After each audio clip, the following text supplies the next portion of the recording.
हमने अभी दिखाया, पत्रकारों को तो कम से कम इसमें कोई सरप्राइज नहीं हुआ होगा। ये सब बातें सुनते आए थे, आज बस कैमरे के सामने हमने रख दिया है।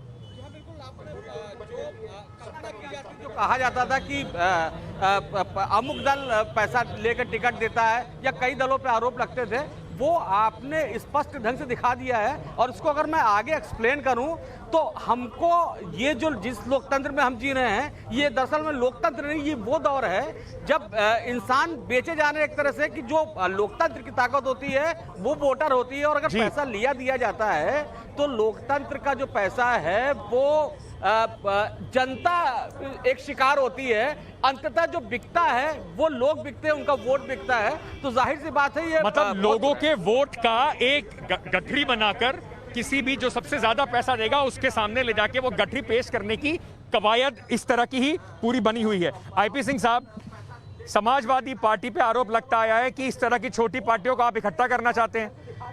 इन्हीं तरह के लोगों के साथ राजनीति करेंगे क्या अखिलेश यादव? जो लोग हत्या करना चाहते हैं, थाने फूंकना चाहते हैं, फिर आपकी पार्टी पे इल्जाम लगता है कि आपकी पार्टी गुंडों को बढ़ावा देती है।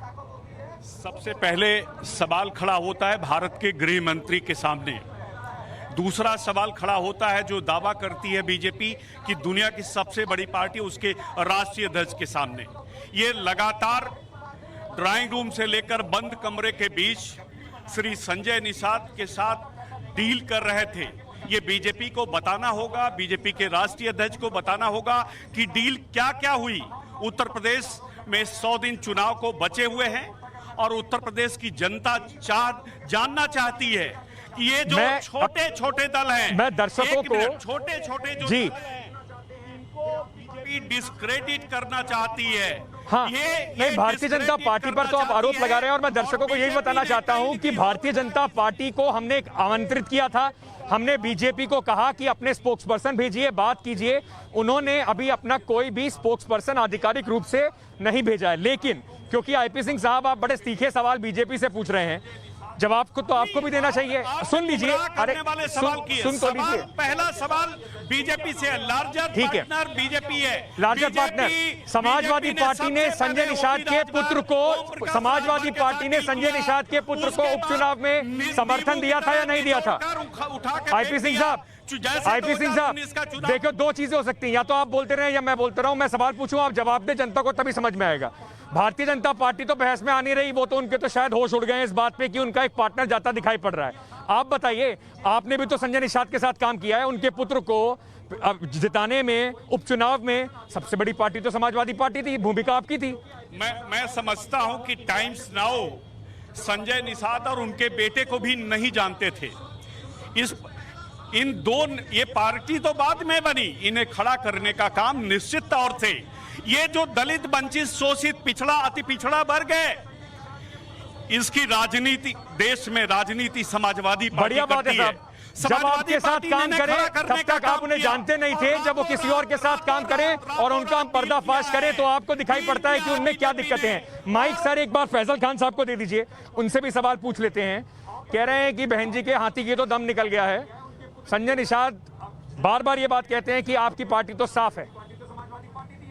देखिए, सबसे पहले मैं आपसे ये कहना चाहूँगा कि अगर ये टाइम्स नाउ भारत में स्टिंग की जांच होनी चाहिए ताकि दूध का दूध और पानी का पानी, पहली चीज।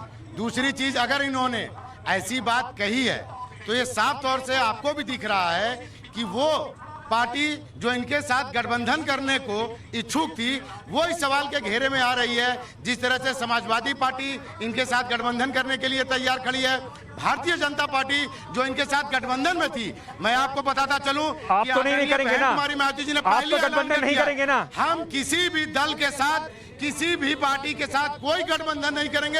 अगर हमारा उत्तर प्रदेश में गठबंधन होगा तो जनता के उत्तर प्रदेश में गठबंधन होगा। कम से कम एक पार्टी ने अभी ये हिम्मत करी कि हम किसी के साथ गठबंधन करेंगे नहीं। अगर संजय निषाद और उनकी पार्टी के लोग इनके गठबंधन में दिखाई पड़े तो फिर देखना पड़ेगा कि उसके बाद जो बात होती है ना कि कुछ और कैमरा पे, उसके बाद कुछ और। बहुजन समाज पार्टी के कथनी और करनी में कोई फर्क नहीं होता। अच्छा, एक बार जब बहन कुमारी मायावती जी ने ऐलान कर दिया कि हम किसी से गठबंधन नहीं करेंगे तो किसी से गठबंधन नहीं करेंगे। ये कथनी और करनी तो खेल में तब आएगी, खेल में तब आएगी सर, खेल में तब आएगी जब खेल में तब आएगी बसपा की खतनी और करनी, जब इस बार आप थोड़ा सीरियस प्लेयर होंगे। अभी तो आपके वो पूरे जो आप लोग करते फिर रहे हैं सम्मेलन, वही खत्म नहीं हो रहे, पार्टी का भी समझ में ही नहीं आ रहा। इसी से तो बौखलाहट में ये सब नतीजे हो रहे हैं। ठीक है कि भारतीय जनता पार्टी और समाजवादी पार्टी ऐसे नेताओं के साथ गठबंधन करना ठीक चाह रही है जो अपने अर्शी समाज रजा को साहब, बेचने का काम कर रही अर्शी है। रजा साहब, कांग्रेस क्या इस पूरे खेल की दौड़ में भी है, या कांग्रेस भी इंतजार कर रही थी कि निषाद को भी ले आए और किसी को भी ले आए? हमारी तो रेलेवेंस खत्म हो रही है, कम से कम इन लोगों के भरोसे हम भी कुछ पार लगा लें अपनी नैया। देखिए उत्तर प्रदेश में आप भी देख रहे हैं कि इस लॉकडाउन से और पिछले लॉकडाउन से लेके अब तक प्रियंका जी ने जितनी मेहनत की है और जन जन तक अपनी आवाज़ को पहुंचाया है, तो हमें कोई ज़रूरत नहीं है, ऐसे लोगों को हमने कभी नहीं जोड़ा है। ये उन लोगों की फिक्र की बात है जो 2 लोग लेके गोवा में सरकार बना रहे हैं, छोटे छोटे राज्यों में त्रिपुरा में सरकार बना रहे हैं। उनकी नीयत से ये जो आपकी तरफ से पक्का है कि इनके साथ कोई समझौता नहीं होने वाला? किसी के साथ नहीं जा रही पार्टी, अकेले दम पे प्रियंका जी की आवाज पे, अपने पंजे निशान पे हम उत्तर प्रदेश में चुनाव लड़ेंगे और दम खम से वापसी करेंगे, चाहे एक सीट आए। अब ये तो जनता फैसला करे, ये बहुत सही जनता बात फैसला है, करे। जनता को फैसला करना है, फैसला जनता को करना है। अब चाहे सीट कांग्रेस की 1 आए या 1 की 10 आए, वो उसमें निषाद पार्टी जैसी पार्टियों का कहीं पर भी कोई मिश्रण होने नहीं देंगे।